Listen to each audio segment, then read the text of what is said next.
Students आज हम exercise 1.2 का क्वेश्चन नंबर 3 करेंगे, जो क्या है, show how square root 5 can be represented on the number line.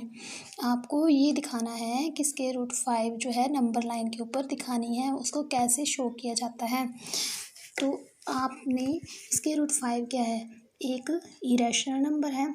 आप रैशनल नंबर और इरेशनल नंबर पढ़ चुके हैं, लेकिन आपने ये नहीं देखा है अभी तक कि स्क्वायर रूट 5 अगर इरेशनल नंबर हो, स्क्वायर रूट की फॉर्म में कोई भी इंटीजर दिया हो तो उसको कैसे, कोई भी नंबर दिया हो तो उसको कैसे नंबर लाइन पे शो करते हैं। तो आज हम यही सीखेंगे। तो इसके लिए हमें पाइथागोरस थ्योरम का यूज़ करना होता है। पाइथागोरस थ्योरम के लिए हमें राइट एंगल ट्राइंगल पर बेस्ड होती है पाइथागोरस थ्योरम। तो Pythagoras theorem right angle triangle तो आप समझते हैं, जिसमें ए एंगल जो है 90 डिग्री का होता है। तो एंगल के सामने जो भी साइड, एंगल के सामने जो साइड होती है वो होती है हमारी हाइपोटेनस साइड्स, और इसमें बेस, और ये इस साइड बेस और इस साइड आप परपेंडिकुलर लेते हैं। तो वही पाइथागोरस थ्योरम, इसमें आपको पता है, आपने पिछली क्लासों में भी पढ़ा है कि पाइथागोरस थ्योरम क्या होती है। हाइपोटेनस का square is equal to perpendicular का स्क्वायर प्लस बेस का स्क्वायर। तो जब हम इसका स्क्वायर हटा देते हैं तो वो दूसरी साइड जाके स्क्वायर रूट की फॉर्म में हो जाता है। तो h is equal to P square plus B square का स्क्वायर रूट हो जाता है। अब हमारे पास है, हमने कौन सा इरेशनल नंबर शो करना है नंबर लाइन पे, स्क्वायर रूट 5 को। तो स्क्वायर रूट 5 जो है वो कैसे आया, देखो परपेंडिकुलर में हमें, परपेंडिकुलर की साइड में हमें 1 यूनिट के बराबर ही लेनी होती है। कोई भी आपको अगर नंबर शो करना है, इरेशनल नंबर शो करना है, कोई भी नंबर नहीं बल्कि जो भी इरेशनल नंबर स्क्वायर रूट की फॉर्म में दिया हो वो नंबर शो करना है, तो उसमें हम परपेंडिकुलर को 1 यूनिट के बराबर लेते हैं। आप यहाँ लिख सकते हैं 1 यूनिट के बराबर ही लेंगे। तो 1 यूनिट आ गया। तो 5 बनाने के लिए हमें कितने नंबर चाहिए, और 4 चाहिए। तो तब भी होगा ना, ये 1 + 4 करेंगे, जैसे 1 + 4 करेंगे तभी ये रूट 5 के बराबर आएगा। तो 1 तो हमने ले लिया परपेंडिकुलर, जो कि हमने यहाँ लिख दिया है, और जो 4 है वो स्क्वायर रूट 4 होगा।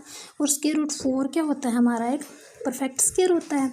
जब इसकी पेयरिंग हो जाती है तो पेयर से 2 × 2 = 4, तो पेयरिंग होगी तो 2 में से ये एक पेयर में से एक 2 बाहर आ गया, तो ये क्या हुआ, परफेक्ट स्क्वायर हुआ ना। अब स्क्वायर रूट इसका निकल गया तो ये परफेक्ट स्क्वायर हुआ, जिसके फैक्टर बन गए हैं तो वो परफेक्ट स्क्वायर हुआ।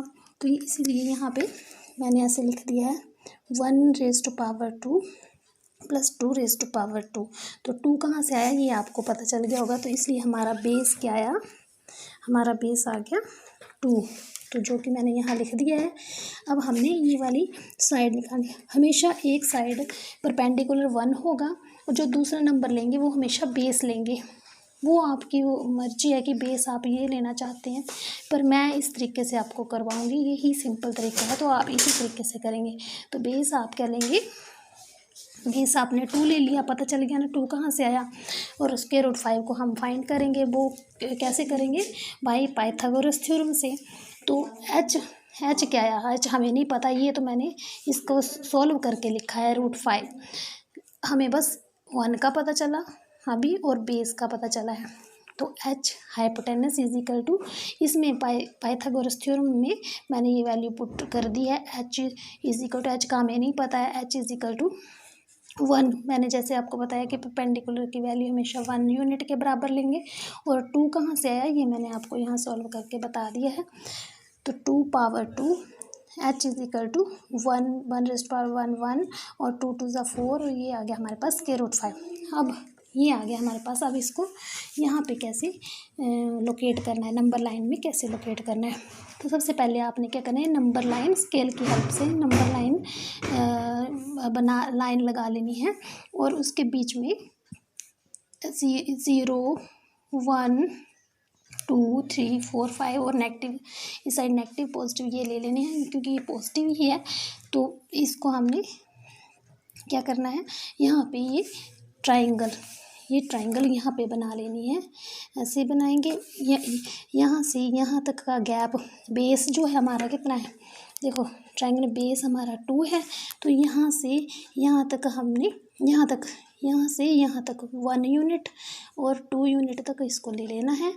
और यहाँ से डी की हेल्प से, मेरे पास ना डी और कंपास और स्केल नहीं है तो मैं आपको ऐसे बता रही हूँ, लेकिन आपने जो है उनकी हेल्प से करना है। आपको मैं बता रही हूँ कि आपने कब डी यूज़ करनी है, कब स्केल यूज़ करनी है और कब कंपास यूज़ करनी है। तो आपने यहाँ से 1 यूनिट फिर 2 यूनिट, तो बेस के हमारा 2 यूनिट है, तो आपने यहाँ से यहाँ तक 2 यूनिट तक ले लेना है। और यहाँ फिर डी की हेल्प से आपने 90 डिग्री देखना है। फिर जैसे 90 डिग्री आपका आ जाएगा तो उसमें आपने गैप जो है यहाँ से यहाँ तक का गैप 1 यूनिट होना चाहिए, क्योंकि मैंने आपको पहले बताया कि परपेंडिकुलर है ना ये, तो ये 1 यूनिट है। जो मैंने ट्रायंगल यहाँ बनाई वही मैं यहाँ पे बना रही हूँ, नंबर लाइन पे बना रही हूँ। तो 1 यूनिट ले लिया और फिर यहाँ से ये इसको पॉइंट दे देना है। इसको मैंने ओ 0 को यहाँ उसमें ओ के फॉर्म में ओ, और ये बी, इस पॉइंट को बी ले लिया। फिर क्या करना है आपने, बी, आप इसको ओ सी बी पॉइंट ले सकते हैं, यहाँ से यहाँ तक सी भी ले सकते हैं।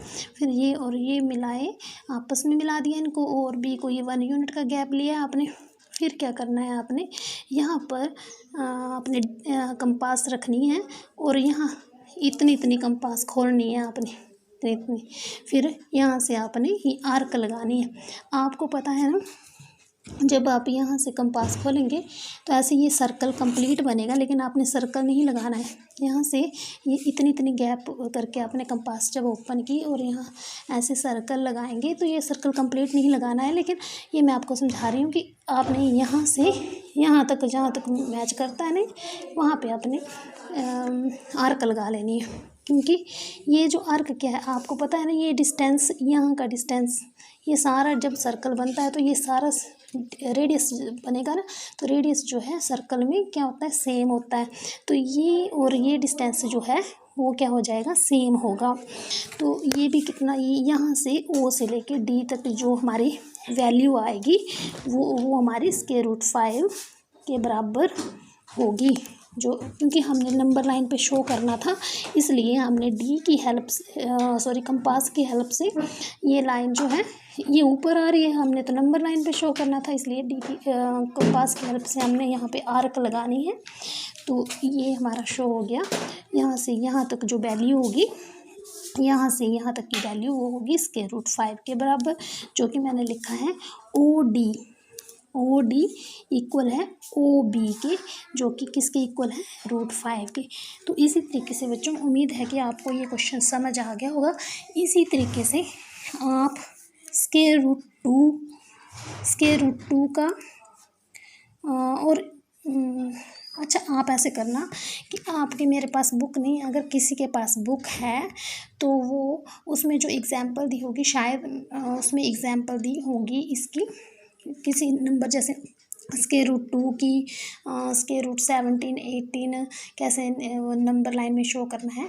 तो आप 1, 2 जो भी एग्ज़ाम्पल होगी वो मुझे करके आप बताएंगे, क्योंकि संडे को छुट्टी होगी तो मंडे को मैं आपका वो काम चेक करूँगी। इसी के साथ थैंक यू।